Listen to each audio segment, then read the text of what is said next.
여러분, 우리가 호흡이 닿는 날까지 생명이 있고 힘이 있어서 움직일 수 있을 때에, 힘이 있을 때에 주의 일을 감당할 수 있는 우리 열방교회 되기를 간절히 소망합니다. 그런 힘을 보여주신 분이 한 분이 계세요.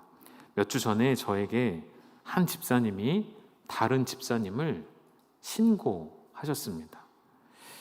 어떤 내용이냐면 제가 좀 읽어드리려고 합니다. 이렇게 연락이 왔습니다.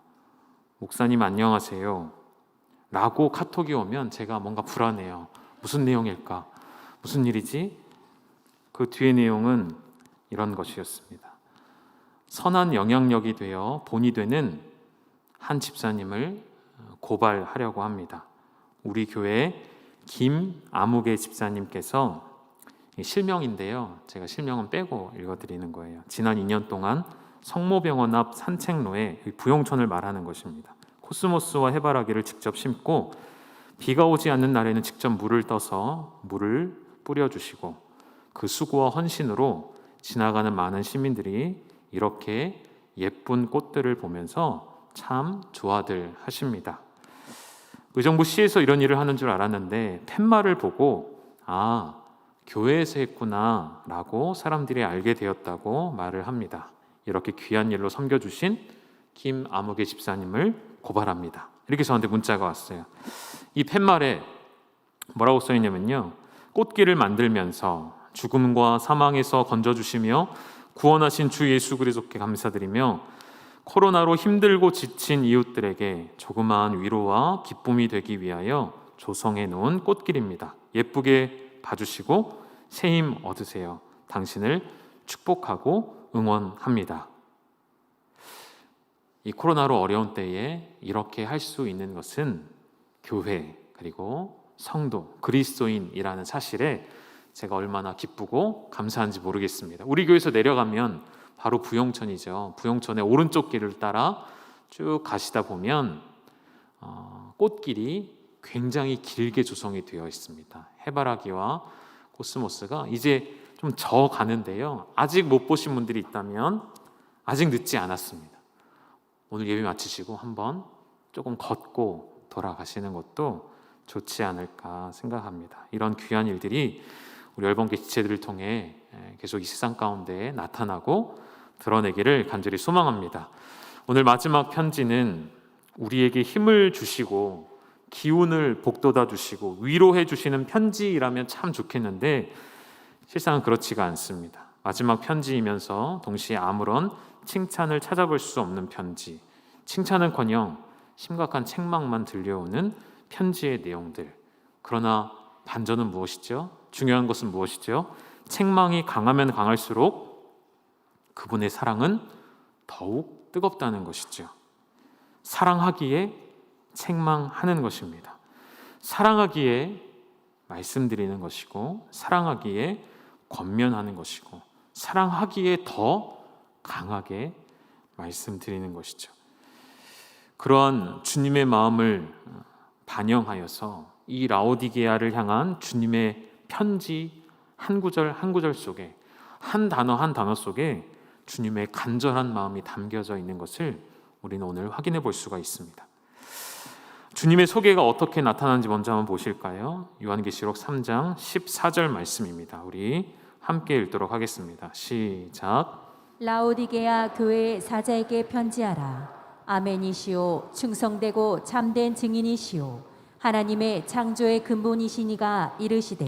뭐라고 설명되어 있죠? 아멘 그 자체이시고 충성되시고 참된 증인 되시고 하나님의 창조의 근본이시래요. 여러분, 제가 계속 말씀드렸죠.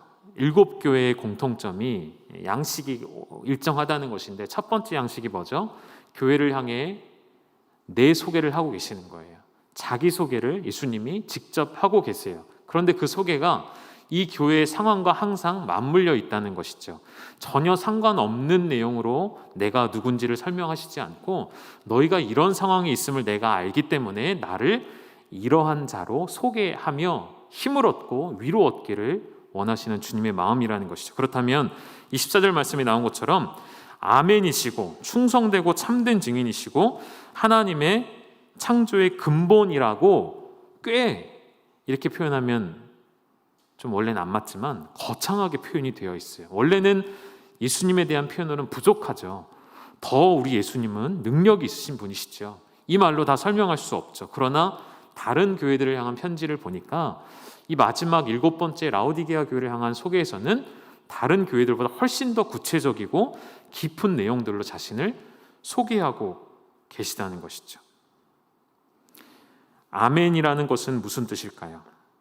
뜻하신 바가 아멘이 되도록 이루시는 하나님이시라는 뜻이죠. 하나님의 온전하시고 완전하신 그 구원의 계획에 우리 예수 그리스도께서 충성하셨습니다. 그 구원을 십자가의 고통으로 대속하시는 충성, 그 충성으로 무엇을 이루셨죠? 저와 여러분이 하나님의 자녀 되었음을 그가 참된 증인으로서 하나님 앞에 증언하시는 것이죠.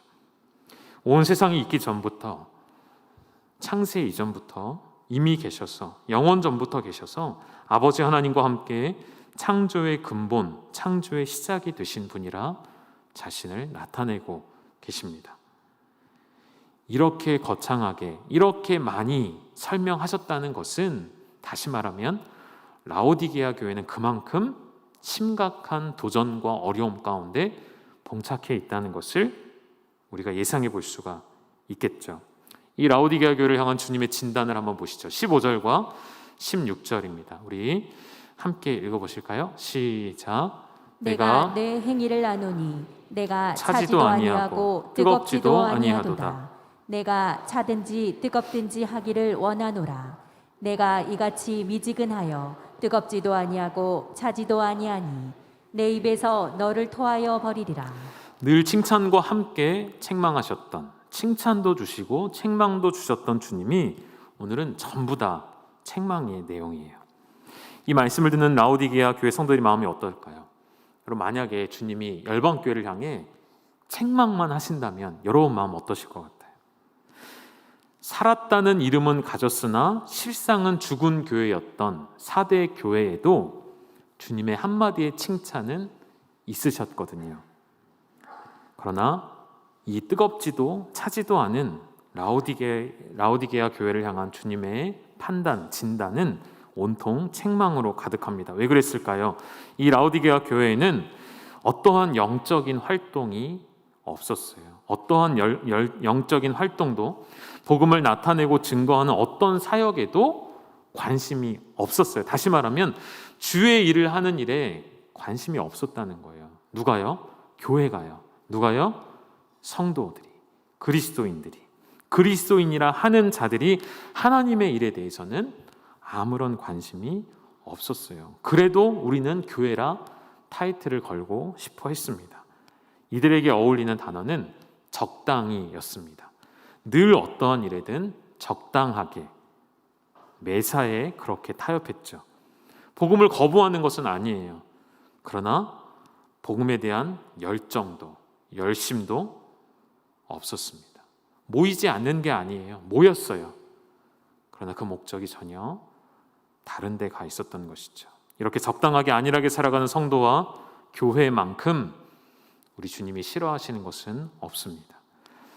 주님의 설명하신 대로 아멘이시며 충성된 증인이시며 주님 자신의 성품과 어울리지 않는 교회라 책망하고 계시는 거예요. 그럼 라오디게아 바로 옆이 골로새이거든요. 이 골로새서에도 보면 이런 말씀이 나오는데요. 골로새서 4장 16절 17절을 보면 골로새서에 보내는 편지를 라오디게아인의 교회에서도 읽게 하라. 그리고 라오디게아로부터 오는 편지도 골로새 교회는 읽으라. 주의 복음의 편지를 받아든 교회들이 서로 돌아가며 이 편지의 말씀들을 읽으라는 거예요. 주님의 마음을 너희가 서로 알라는 거예요. 그리고 마지막에 17절에 보면 아키뽀에게 이르기를 주 안에서 받은 직분을 삼가 이루라. 역사를 여러분 찾아보면요, 라오디게아 교회의 주교 아키뽀라는 표현이 찾아집니다. 그러니까 이 아키뽀에게 골로새서에서 얘기 나온 것처럼 이미 이 요한계시록이 쓰여지기 30년 전으로 추정이 되는 골로새서가 쓰여진 이 시기에 이때부터 라오디게아 교회에는 심각한 문제가 있었다는 것을 우리는 추측해 볼 수가 있어요. 아키포에게 이르기를 주 안에서 받은 직분을 삼가 이루라는 말은 잘하고 있다는 칭찬이 아니라 정신 차리라는 말이거든요. 제대로 하라는 말이거든요. 맡겨진 사역을 충성되게 감당하라는 말이거든요. 이러한 문제가 이미 라오디게아 교회 안에 오랜 시간 뿌리 내리고 있었던 것이죠. 이제는 너무 오래돼서 이것이 왜 잘못되는지도 스스로 인식하지 못할 만큼 부패한 모습들이 교회 안에 놓였습니다. 라오디게아, 골로새, 그리고 또 옆에 하나의 도시가 있습니다. 그 도시 이름은 히에라폴리스입니다. 이 도시는 여러분 아마 매스컴이나 유튜브나 여러 가지를 통해서 보신 적이 있을 거예요. 가장 유명한 것이 바로 이 온천인데요.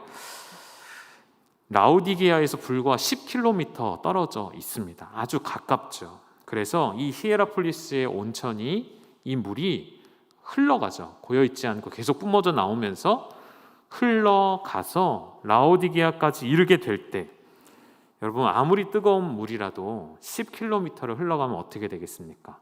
그 뜨거운 물이 조금씩 식어져 가고 차갑게 되겠죠. 온천물이 여러분 만약에 정말 애매하게 미지근하다면 여러분 기분이 어떨 것 같아요? 온천 좋아하시나요? 온천에 가시는 이유는 뭡니까? 그 뜨거운 물에 몸을 담그고 싶어서 아니신가요? 그 피로가 풀리는 듯한 느낌, 그 시원한 느낌. 그런데 들어갔더니 미지근한 거예요. 기분이 어떠시겠습니까? 단지 식는 게 문제가 아니고요. 이 온천물이 미지근해지면 더 심각한 상황이 발생하며 온천 지역에 가면 나오는 그 유황의 냄새가 사람의 비위에는 살짝 역한 냄새이죠. 우리가 계란 썩는 냄새라고도 표현하잖아요. 그런 냄새가 물이 식어버리면 더 악취로 나온다는 거예요. 그러니까 라오디게아에 살아가는 사람들은 늘 그곳에서 흘러나온 물들 때문에 이 물 옆을 지나가면 냄새가 난다는 것을 알고 있는 자들에게 주님이 이 물을 빗대어서, 이 뜨거움을 빗대어서 책망하시는 거예요. 그들의 마음에 찔림이 되기를 원하셨겠죠.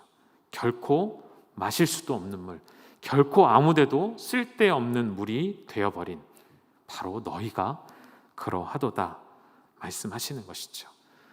너희는 그러한데 하나님의 너희를 향한 사랑은, 하나님의 독생자를 내어주신 사랑은 얼마나 뜨겁고 그 뜨거움이 식어지지 않는지 너희가 알기를 원하시는 것이죠. 그리스도의 흘리신 보혈은 십자가에서 흘러서 10km가 아니죠.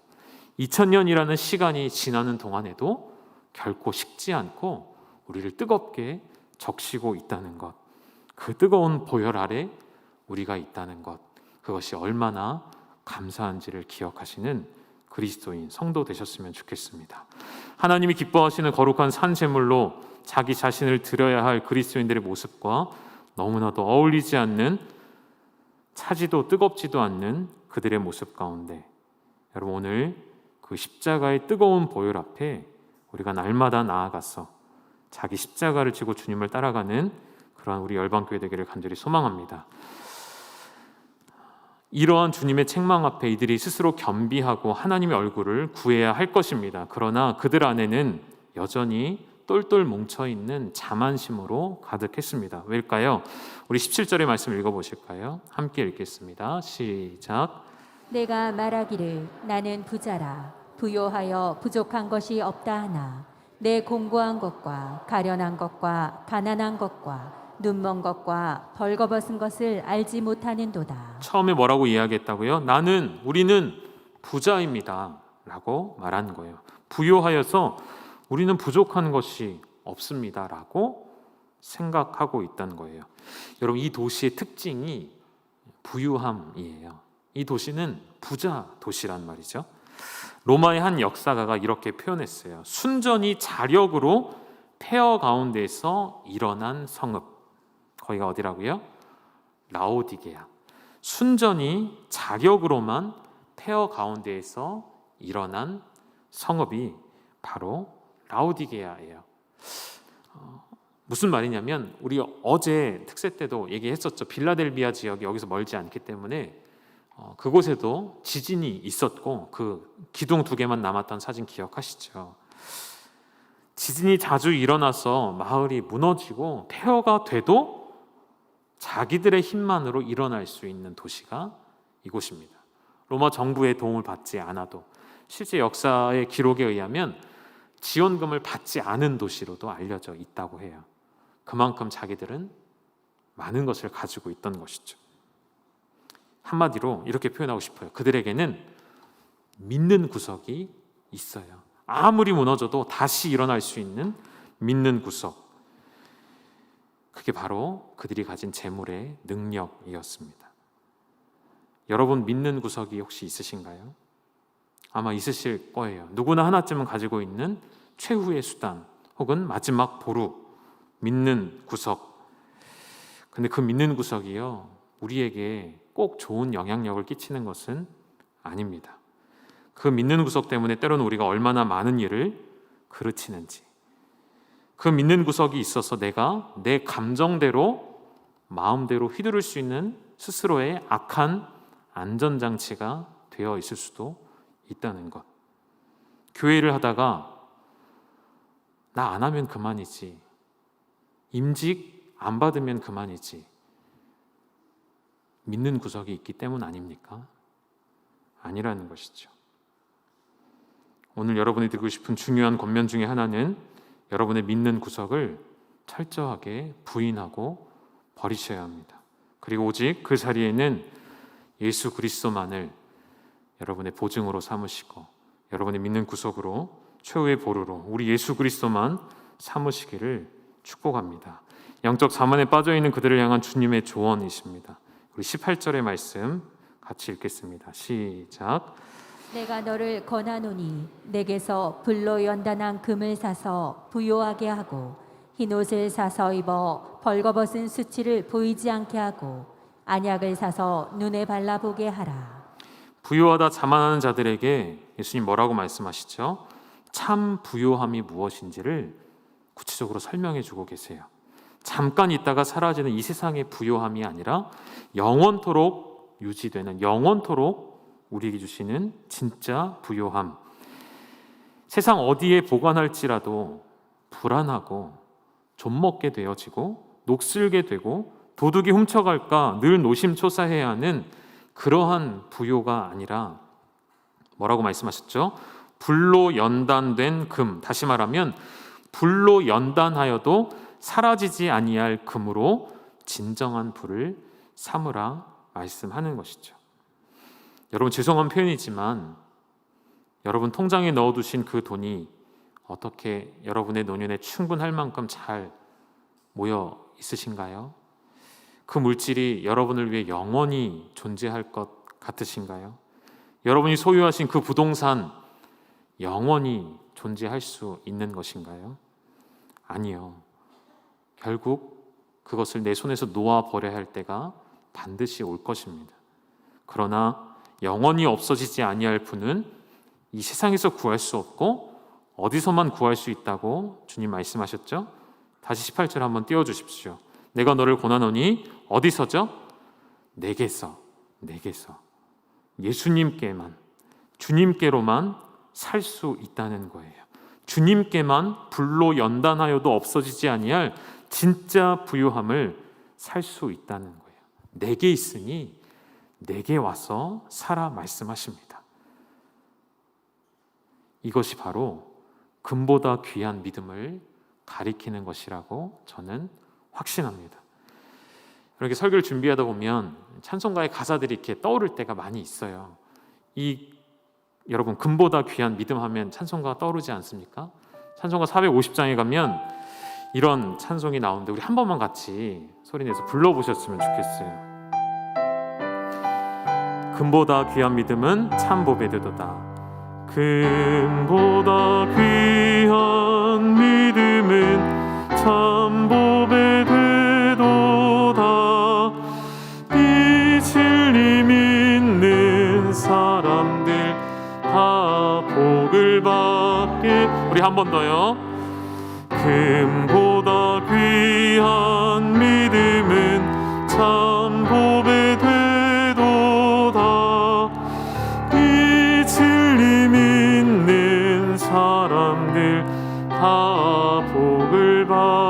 받겠네.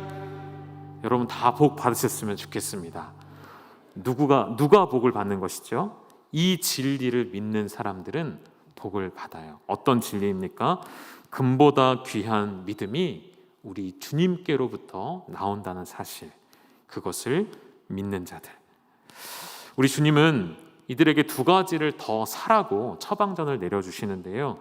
하나는 흰옷이고요, 또 하나는 눈에 바르는 안약입니다. 이 흰옷은 무엇을 의미할까요? 죄로 인해 벌거벗은 여러분의 몸을 가리는 흰옷입니다.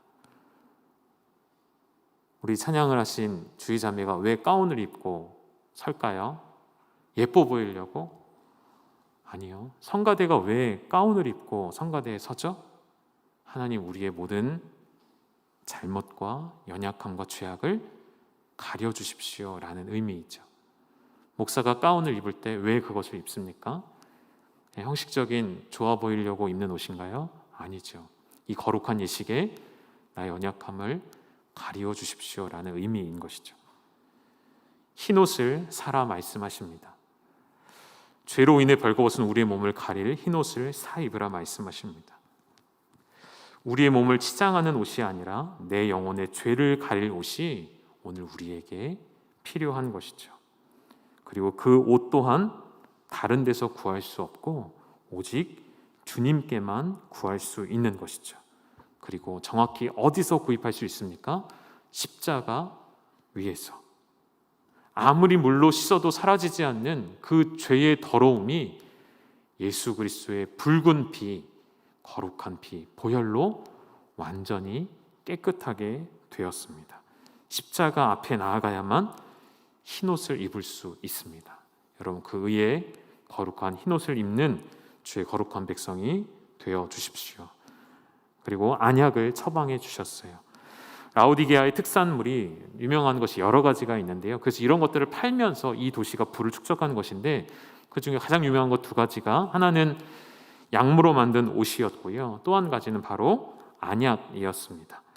잘게 부수어 바르는 안약, 고체로 정제된 상태로 전 세계에 수출이 되는 안약, 더 정확하게는 귀와 눈에 사용하는 고약이라고 설명이 되어 있기도 합니다. 이 라오디게아가 어떤 일에 자만심이 컸냐면 그들의 특히 이러한 질병에 관한 그들의 의학 기술들, 이러한 약을 만들어내는 실력들, 이런 것들을 과신한 나머지 정작 자신들은 하나님 앞에서 영적으로 눈멀어진 사람들이라는 것을 자각하지 못했던 것이죠. 그들에게 하나님이 보이지 않았습니다.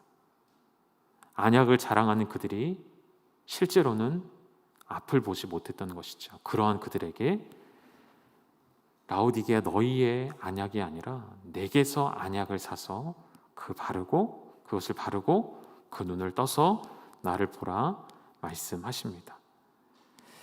계속되는 주님의 징계의 말씀과 책망의 말씀과 처방전의 말씀들이 그들에게 결코 위로가 되지 않는 것 같습니다. 그런데 이 다음 구절이 있기 때문에, 만약에 이 구절이 없었다면 라오디게아 교회는 실족했을 거예요. 그러나 19절의 말씀이 있습니다. 우리 함께 읽어볼까요? 시작. 무릇 내가 사랑하는 자를 책망하여 징계하노니 그러므로 내가 열심을 내라 회개하라. 아멘. 어떤 말씀이죠? 내가 사랑하기 때문에 너희를 이토록 책망하는 것이다. 사랑하기 때문에 내가 너희를 징계하노라. 여러분 이미 알고 계시죠? 하나님의 사랑의 방법이기도 하다는 것을. 그럼에도 책망을 받으면, 징계를 받으면 서운하고 섭섭한 것이 사실이죠. 그런데 여러분, 부모의 예를 들어보죠. 부모가 자식을 올바르게 가르치는 것은, 그 방법은 결코 오냐오냐가 아니라는 것, 여러분 인정하십니까? 오냐오냐 키운 자식이 잘 되는 일이 없죠. 아이의 훈육에 대한 말씀이 많이 나와 있는 잠언의 말씀을 몇 구절만 보아도 22장의 말씀을 보면 아이의 마음에는 미련한 것이 얽혔으나 징계하는 채찍이 이를 멀리 쫓아내리라. 한 구절 더 보시면 이 잠언 23장 13절은 어린아이들이 가장 싫어하는 성경 말씀이래요. 같이 한번 읽어볼까요? 시작. 아이를 훈계하지 아니하려고 하지 말라. 채찍으로 그를 때릴지라도 그가 죽지 아니하리라. 무서운 말씀이죠. 우리 아이들이 싫어할 만한 말씀이죠. 여러분 오늘 집에 가셔서 여러분 아이들에게 이 말씀을 암송시켜 보세요. 아이들이 어떤 반응이 나올까요? 눈을 동그랗게 뜨고 아빠 엄마 나를 죽기 전까지 때릴 거야? 이렇게 묻지 않겠습니다. 이 말씀을 여러분 오해하지 마시고 자녀를 훈육하는 일에 우리의 감정을 실어서 매를 대면 그것은 올바른 훈육이 될 수가 없죠. 그런데 부모도 사람이다 보니 아이들이 그렇게 속을 썩이고 꼭 해야 되는 것 반대로 행할 때 얼마나 분노가 일어나십니까? 안 그러신가요? 늘 사랑의 눈빛으로 우리 하온이 그렇게 커왔죠? 사랑의 매, 사랑의 채찍을 들라 말씀하시는 거예요. 매를 드는 목적이 무엇이기 때문이죠? 우리의 자녀가 바른 길로 가야 하기 때문에 죄를 짓지 않게 하려고 함입니다. 어제 딱 이 상황에 맞는 상황이 저희 집에 있었습니다. 저희 아이가 저희 아내한테 많이 혼났습니다. 그리고 왜 너를 혼내는지를 알아라 하면서 설명을 아내가 이렇게 해줬다고 하더라고요. 하나님 앞에 우리 부모된 아빠 엄마가 책망받지 않기 위해서 내가 너희에게 맡겨준 이 자녀를 바르게 길러내지 못하여 책망받고 싶지 않다. 너는 하나님 앞에 존귀한 자로 자라가게 도와줘야 할, 이끌어줘야 할 의무와 책임이 엄마 아빠에게 있다 라면서 엄청 혼내줬대요.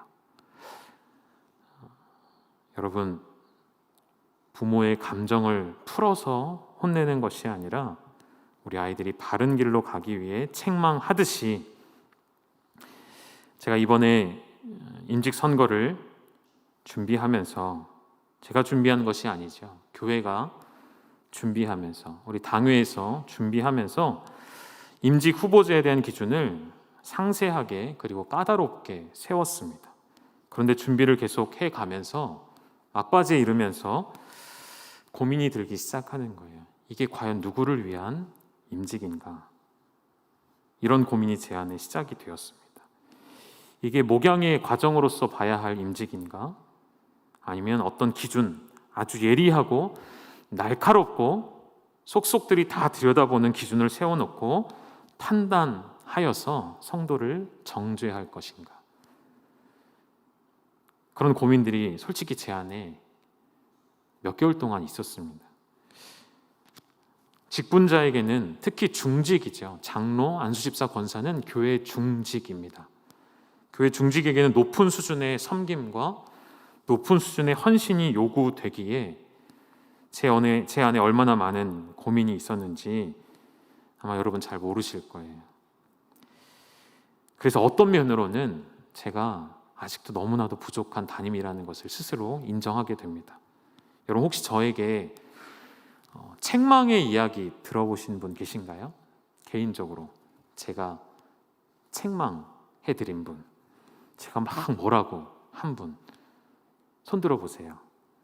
얼마나 계신지 한번 좀 봐야 되겠네요. 저한테 책망 들으신 분, 지난 3년 동안 눈물이 날 정도로 저한테 쓴소리 들으셨다 하시는 분 없으시죠?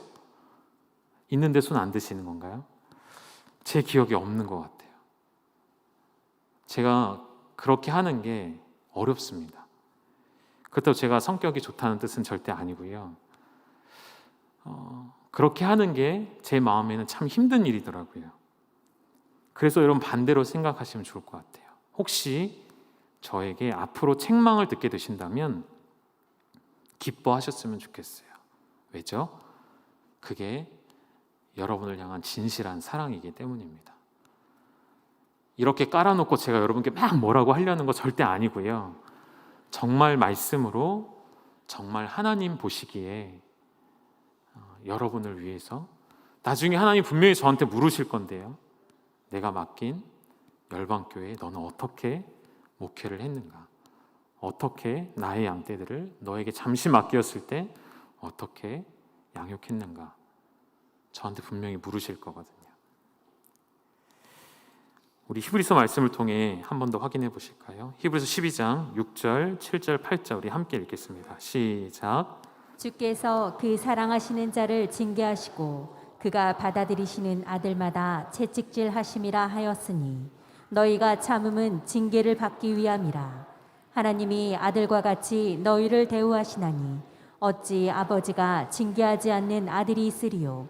징계는 다 받는 것이거늘 너희에게 없으면 사생자요 친아들이 아니니라.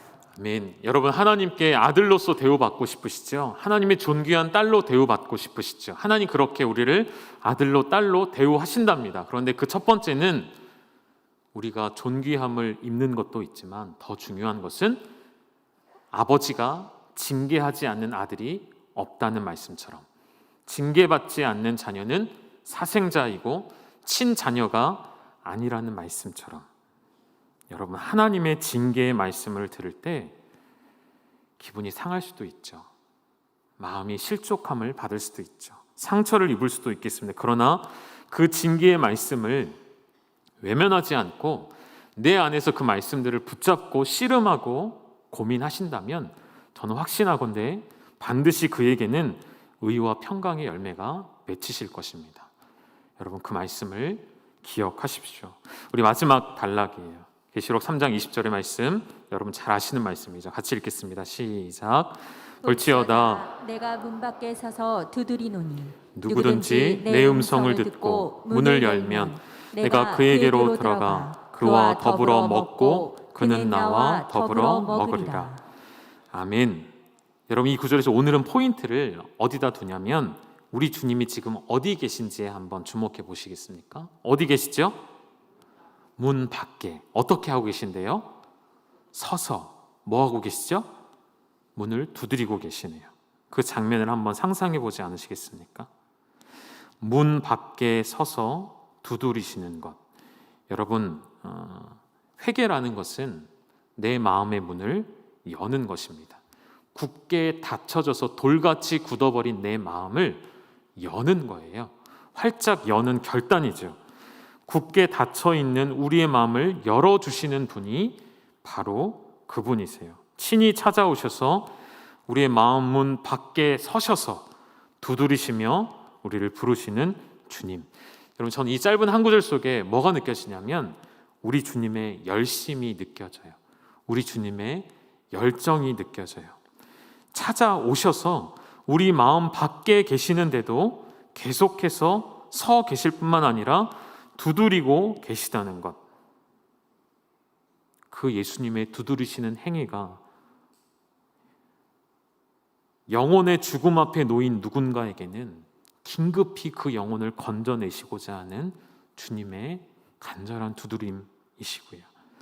또 누군가 마음의 상처를 입고 마음의 문이 굳게 닫힌 자에게는 따스한 친구와 같이 혹은 아버지의 음성과 같이 부드러운 음성으로 우리를 불러내어 주시는 주님의 음성이기도 하십니다.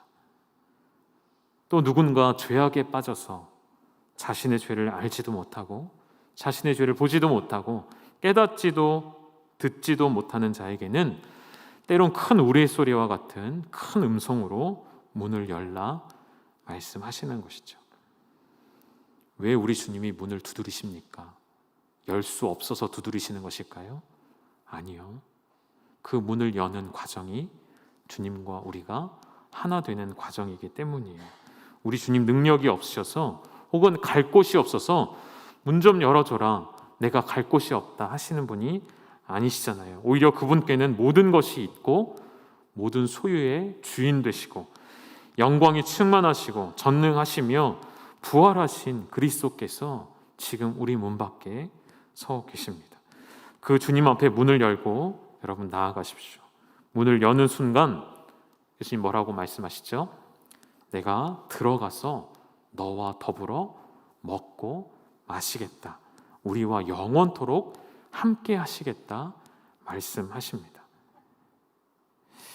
여러분, 사람의 약속, 사람이 맹세하는 사랑은 영원히 지속될 수 없죠. 그러나 우리 주님께서 약속하신 것, 주님의 입 밖으로 선포된 모든 말씀은 후회함이 없으시며 떨어짐이 없으시며 반드시 성취되는 약속의 말씀이십니다.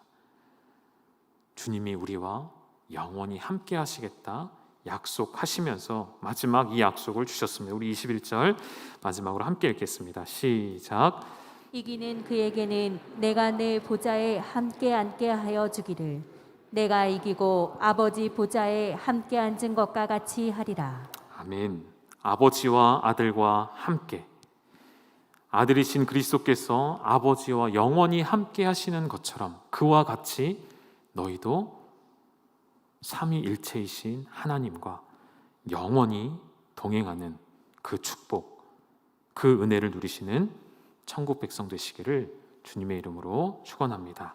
우리 함께 기도하시고 찬양하시겠습니다. 하나님 아버지, 오늘도 우리의 자만함과 교만함으로 우리 눈이 가리워졌을 때 내게서 안약을 사고 너희의 더러운 죄를 가릴 흰 옷을 사 입으라 말씀하시며 불로 연단하여도 없어지지 아니할 그 금, 그 믿음을 내게서 값없이 사라 말씀하시는 주님의 음성 앞에 반응하여 문을 열고 나와 주님과 온전히 연합되어지는 은혜를 누리는 귀하고 복된 우리 열방교회 성도님들 다 되게 하여 주시옵소서. 예수님의 이름으로 기도 올리옵나이다. 아멘. 우리 함께 찬양하시겠습니다.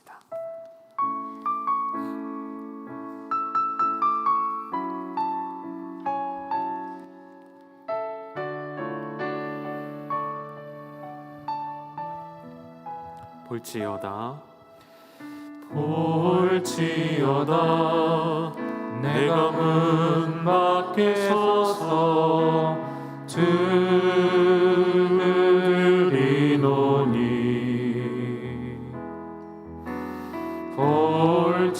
볼지어다 내가 문 밖에 서서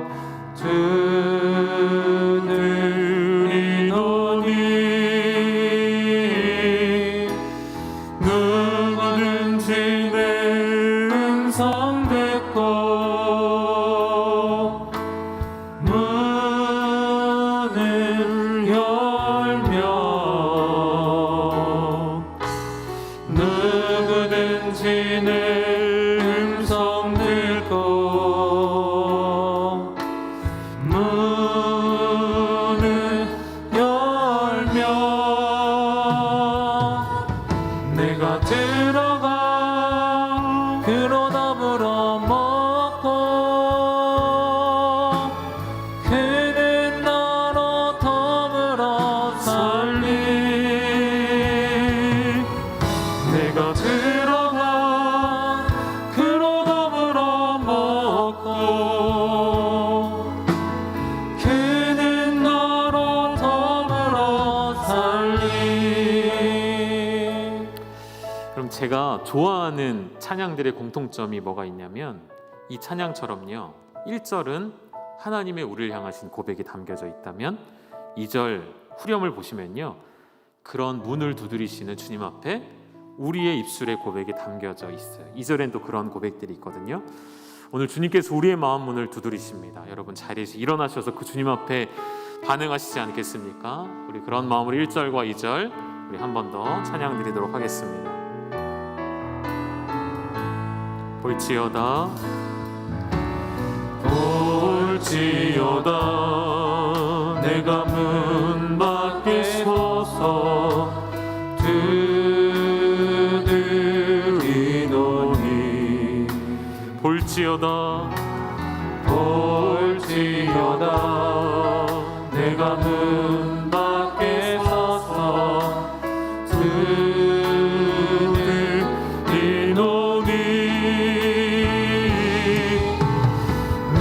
누구든지 내 음성 듣고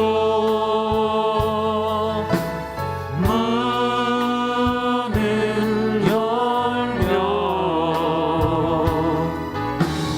누구든지 내 음성 듣고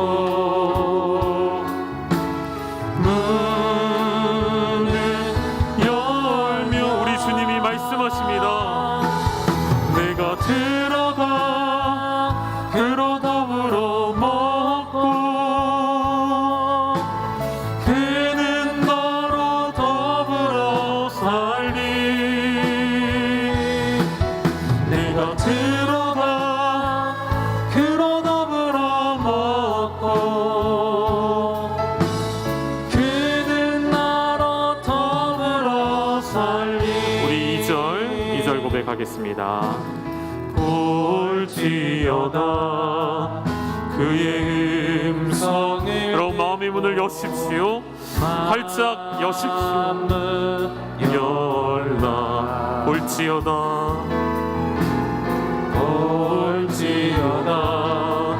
그의 음성을 듣고 마음은 열라 주의 크신 사랑을 믿고 문을 열며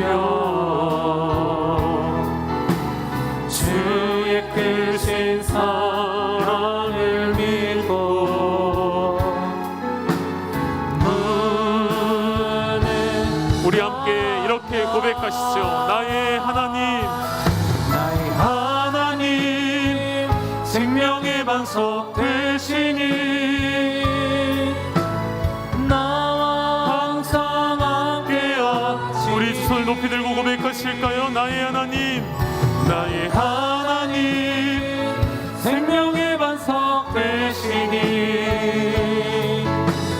나와 항상 함께하시니 다시 한번 나의 하나님, 나의 하나님 생명의 반석 되시니 아멘. 그렇습니다. 나와 항상 함께하시니 나의 하나님, 나의 하나님 생명의 반석 되시니 나와 항상 함께 한 번 더 고백하실까요? 내가 들어가 그런 나무로 먹고 그는 나로 더불어 살리 내가 들어가 그런 나무로 먹고 그는 나로 더불어 살리 나의 하나님, 나의 하나님 생명의 반석 되시니 나와 항상 함께하시니 나의 하나님, 나의 하나님 생명의 반석 되시니 나와 항상 함께 우리 여러분의 목소리로만 나의 하나님, 나의 하나님 생명의 반석 되시니 나와 항상 함께 하시리 나의 하나님 생명의 반석 되시니 나와 항상 함께 하시니 우리와 함께 하신 하나님께 영광의 박수 올려드리겠습니다.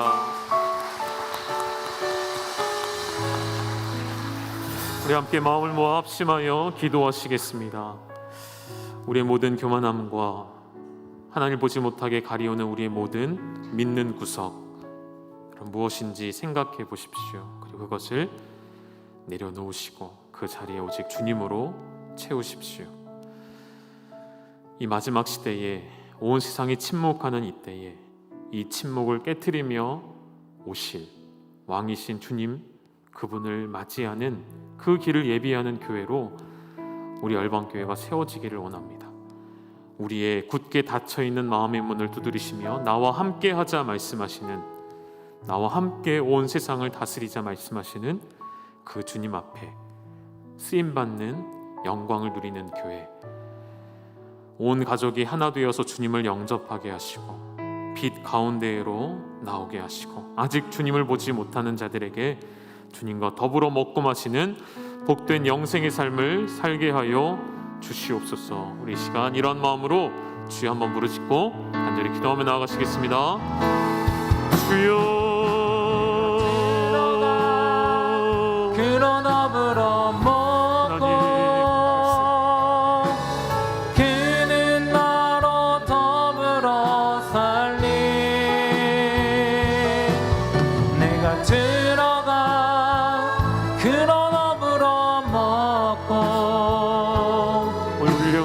아버지의 사랑이 얼마나 크고 놀라운지 확인하였으니 사랑하시기에 책망하시며 사랑하시기에 징계하셨으니 그 주님의 사랑의 말씀을 우리 마음 가운데 새기고 그 말씀으로 변화받아 말씀으로 살아낼 수 있는 의와 평강의 열매를 맺는 이 열방교회가 되게 하여 주시옵소서. 하나님, 코로나로 우리를 책망하셨다면 하나님 이 시간에 우리의 잘못을 회개하며 주님 앞에 엎드리는 주의 거룩한 백성들이 다 되게 하여 주시옵소서.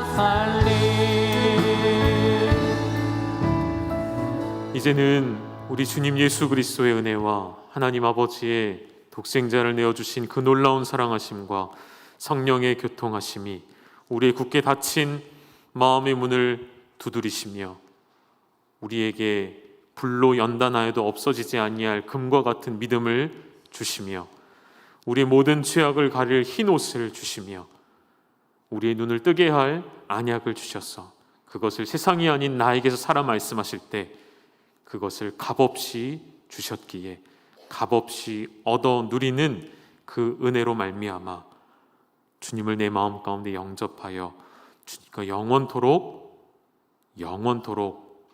생명의 영광 가운데 살아가기를 원하는 사랑하는 열방의 모든 가족들을 위해 그리고 우리 사랑하는 정정옥 선교사님 위해 이제로부터 영원토록 함께 있을지어다. 아멘.